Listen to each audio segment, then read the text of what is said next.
Assalamualaikum, selamat siang semuanya.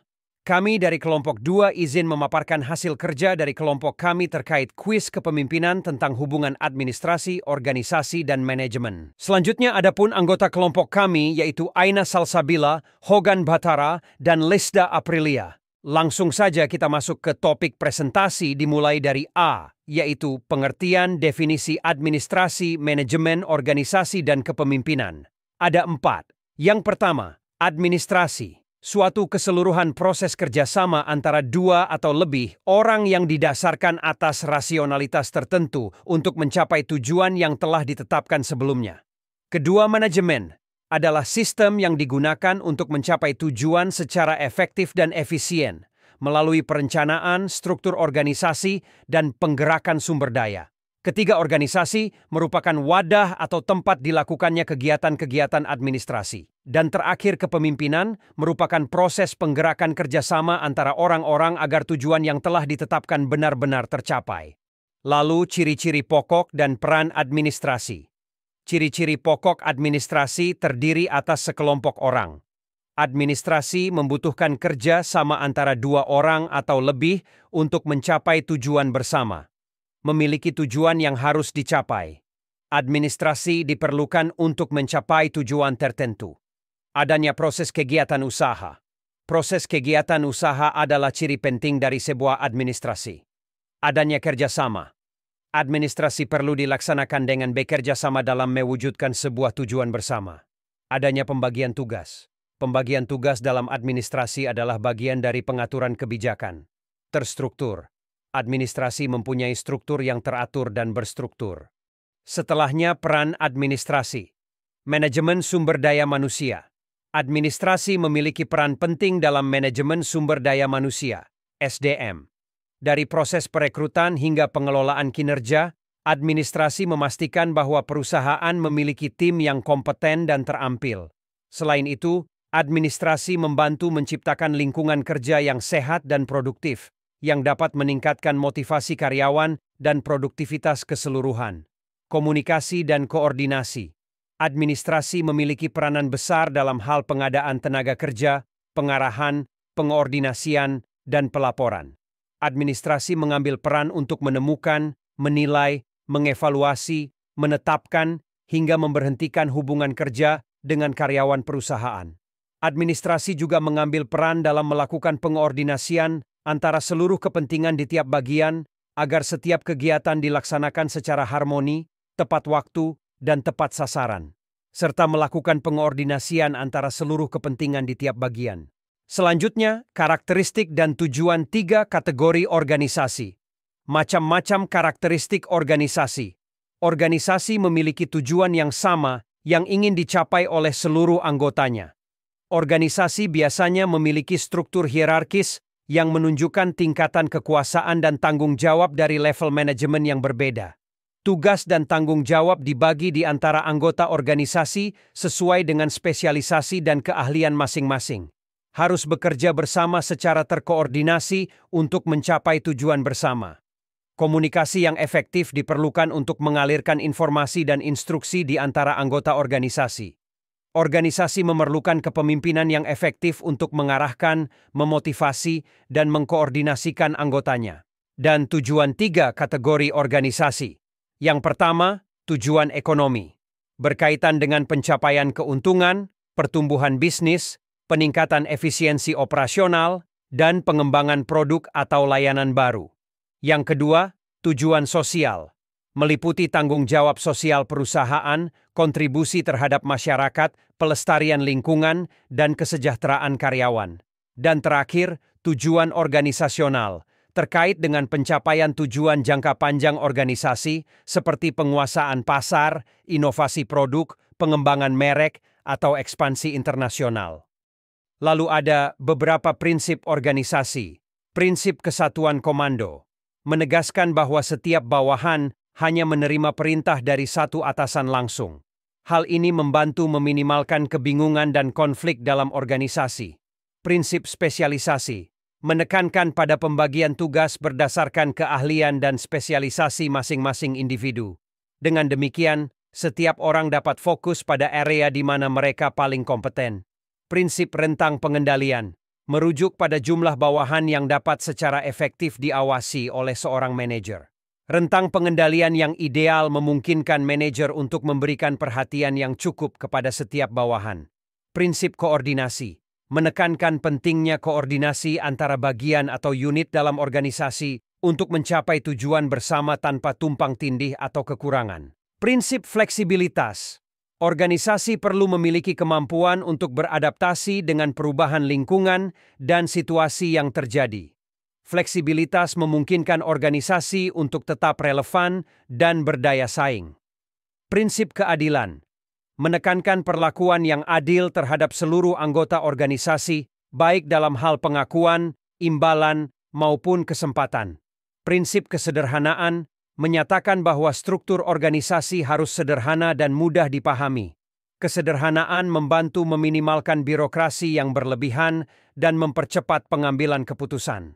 Dan menurut kelompok kami, penerapan prinsip-prinsip ini dapat membantu organisasi dalam mencapai tujuan mereka secara efektif dan efisien. Selanjutnya, manajemen sebagai proses. Manajemen sebagai proses merupakan suatu fungsi yang melibatkan perencanaan, pengorganisasian, pengarahan, dan pengendalian kegiatan dalam mencapai tujuan dari suatu organisasi. Proses manajemen ini dilakukan secara sistematis dan terpadu, dengan langkah-langkah yang teratur dan menyertai fungsi-fungsi manajemen yang terdiri dari planning, perencanaan, organizing, pengorganisasian, actuating, pengarahan, dan controlling, pengendalian, merupakan bagian dari proses manajemen yang perlu dilakukan secara bertahap. Manajemen sebagai proses ini sangat penting dalam mengatur dan mengelola kegiatan dalam lingkup perusahaan atau organisasi dan dapat membantu mencapai tujuan dengan efektif dan Lalu manajemen sebagai fungsi. Manajemen sebagai fungsi melibatkan perencanaan, pengorganisasian, pelaksanaan, pengarahan, dan pengawasan untuk mencapai tujuan organisasi secara efektif dan efisien. Fungsi-fungsi ini saling memengaruhi, di mana perencanaan, pengorganisasian, penempatan, pengarahan, dan pengawasan merupakan elemen penting dalam kegiatan manajemen. Tanpa salah satu fungsi ini, kegiatan manajemen mungkin tidak akan mencapai tujuan yang diinginkan. Selanjutnya, manajemen sebagai kolektivitas orang.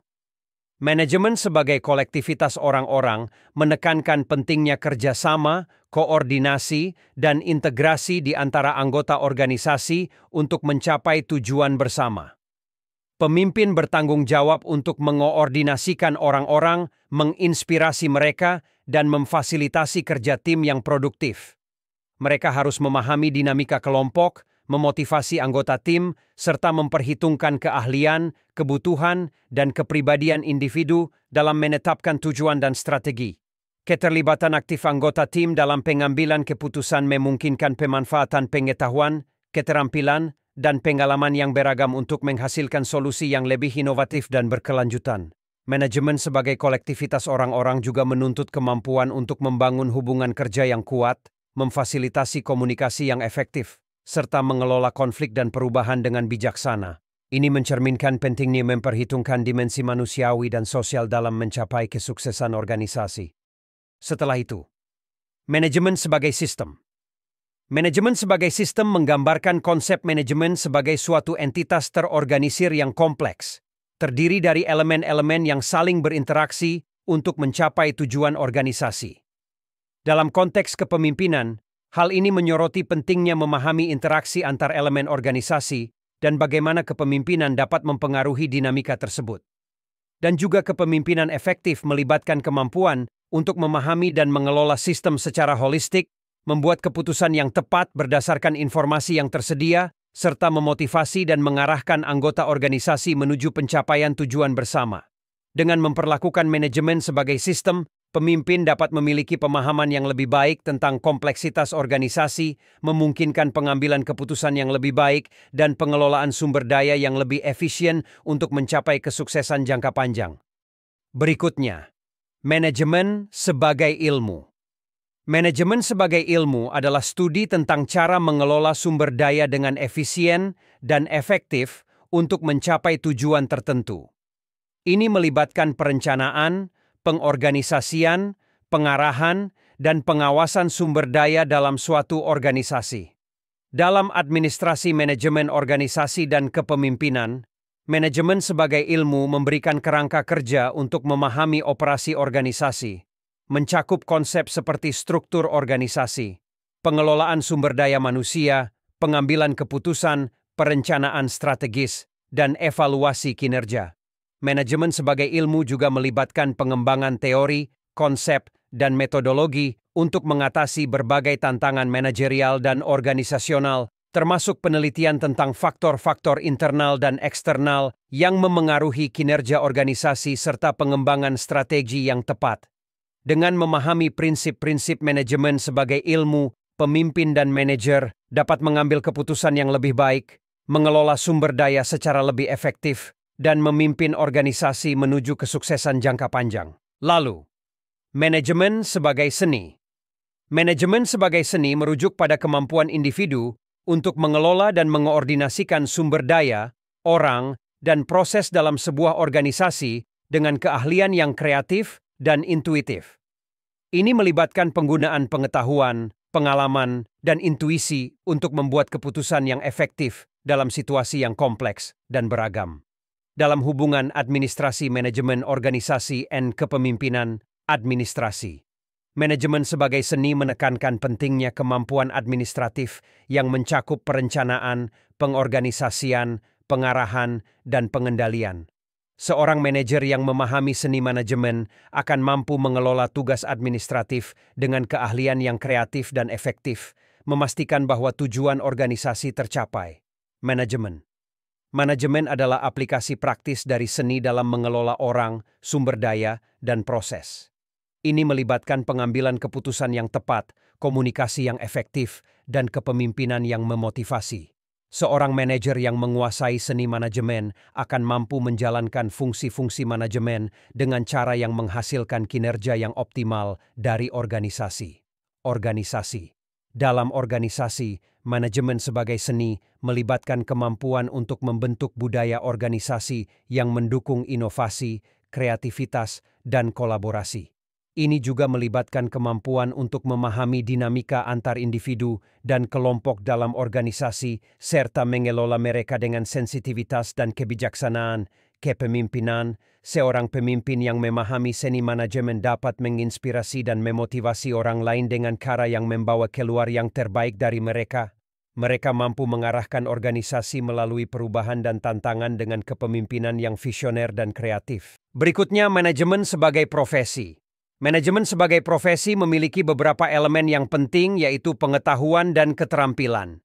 Manajemen sebagai profesi memerlukan pemahaman mendalam tentang teori-teori manajemen, konsep organisasi, keuangan, sumber daya manusia, pemasaran, dan operasi. Selain itu, keterampilan praktis dalam mengelola orang, waktu, dan sumber daya sangat penting. Praktik terbaik. Profesional manajemen harus mengikuti praktik terbaik dalam bidang mereka. Ini termasuk menggunakan alat dan teknik terkini, memahami tren industri, dan mempertimbangkan implikasi etis dari keputusan manajerial. Kepemimpinan. Seorang manajer tidak hanya bertanggung jawab untuk mengelola tugas-tugas harian, tetapi juga untuk memimpin tim dan menginspirasi mereka menuju pencapaian tujuan bersama. Kepemimpinan yang efektif adalah inti dari profesi manajemen. Etika profesional. Manajer harus bertindak secara etis dan bertanggung jawab dalam semua aspek pekerjaan mereka. Ini mencakup memperlakukan karyawan dengan adil, menghormati kebutuhan dan aspirasi mereka, dan menjaga integritas organisasi, pendidikan, dan pengembangan. Sebagai profesi, manajemen mendorong pendidikan dan pengembangan terus-menerus. Ini termasuk mengikuti pelatihan, memperoleh sertifikasi, dan terlibat dalam program pengembangan profesional. Selanjutnya, organisasi and manajemen sebagai fenomena masyarakat. Organisasi dan manajemen dalam konteks masyarakat mencakup cara individu dan kelompok mengatur diri serta sumber daya untuk mencapai tujuan bersama dalam kerangka sosial yang lebih besar. Organisasi merujuk pada struktur formal yang dibentuk untuk mencapai tujuan tertentu, sedangkan manajemen adalah proses mengarahkan dan mengkoordinasikan sumber daya organisasi untuk mencapai tujuan tersebut. Masyarakat modern terdiri dari berbagai macam organisasi, seperti bisnis, pemerintahan, nirlaba, sukarelawan, dan komunitas lokal, yang berinteraksi secara kompleks dengan masyarakat di sekitarnya. Pemimpin dalam konteks ini memainkan peran kunci dalam menginspirasi, mengarahkan visi, dan mengoordinasikan upaya bersama dengan memperhatikan dampak organisasi terhadap masyarakat secara keseluruhan. Organisasi dan manajemen tidak terlepas dari konteks sosial, budaya, dan politik di mana mereka beroperasi. Mereka tidak hanya dipengaruhi oleh lingkungan eksternal, tetapi juga memberi dampak pada lingkungan tersebut melalui keputusan dan tindakan mereka. Dengan demikian, organisasi dan manajemen bukan hanya entitas independen, tetapi juga bagian integral dari jaringan sosial yang lebih luas. Dalam inti, fenomena ini mencerminkan kompleksitas hubungan antara individu, kelompok, dan struktur dalam usaha mencapai tujuan bersama di tengah konteks sosial yang terus berubah. Berikutnya, hubungan administrasi, organisasi, and manajemen. Administrasi, organisasi, dan manajemen saling terkait erat dalam menjalankan suatu organisasi. Administrasi menyediakan dasar operasional untuk mencapai tujuan organisasi.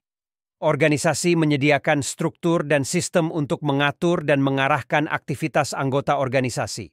Manajemen menyediakan kepemimpinan dan strategi untuk mencapai tujuan organisasi secara efektif dan efisien. Ketiga bidang ini harus bekerja sama secara harmonis untuk mencapai kesuksesan organisasi. Administrasi yang efektif memastikan kelancaran operasi sehari-hari. Organisasi yang efektif menyediakan struktur dan sistem yang tepat untuk mencapai tujuan organisasi.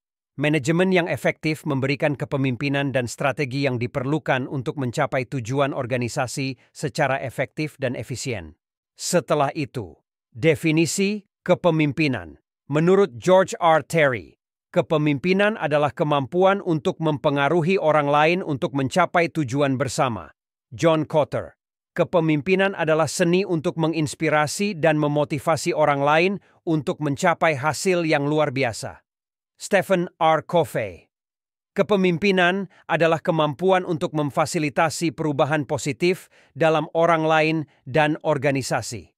Warren G. Bennis, kepemimpinan adalah seni untuk mengetahui apa yang harus dilakukan, kapan harus melakukannya, bagaimana melakukannya, dan siapa yang harus melakukannya. Lalu, tabel, matrik hubungan kepemimpinan organisasi, manajemen, administrasi. Hubungan antara administrasi, organisasi, dan manajemen, yaitu organisasi dan manajemen, adalah sarana dari administrasi. Secara terperinci, hubungan tersebut adalah kepemimpinan merupakan inti dari manajemen. Melalui manajemen, semua kegiatan dikoordinasikan dan diarahkan menuju kepada tujuan yang telah ditetapkan. Dengan demikian, manajemen ada pada setiap tingkat organisasi. Organisasi adalah merupakan wadah atau tempat dilakukannya kegiatan-kegiatan administrasi. Terakhir, kesimpulan lesson learned menurut kelompok. Administrasi menyediakan kerangka kerja yang terstruktur dan sistematis untuk menjalankan tugas-tugas operasional sehari-hari. Hal ini memungkinkan organisasi untuk bergerak secara efisien dan terarah, meminimalisir hambatan, dan memaksimalkan produktivitas. Kepemimpinan yang cakap mampu memanfaatkan administrasi untuk memastikan kelancaran operasional dan mencapai target yang telah ditetapkan. Organisasi menciptakan struktur dan pembagian peran yang jelas di dalam organisasi. Setiap individu memiliki tanggung jawab dan wewenang yang terdefinisi, sehingga tercipta kolaborasi yang harmonis dan terarah. Pemimpin yang visioner mampu membangun organisasi yang adaptif dan responsif terhadap perubahan, sehingga organisasi dapat terus berkembang dan mencapai tujuannya. Manajemen berperan dalam mengelola sumber daya organisasi secara efektif dan efisien. Pemimpin yang handal menggunakan manajemen untuk merencanakan, mengorganisir, mengarahkan, dan mengendalikan sumber daya manusia, finansial, dan material agar dapat dimanfaatkan secara optimal untuk mencapai tujuan organisasi.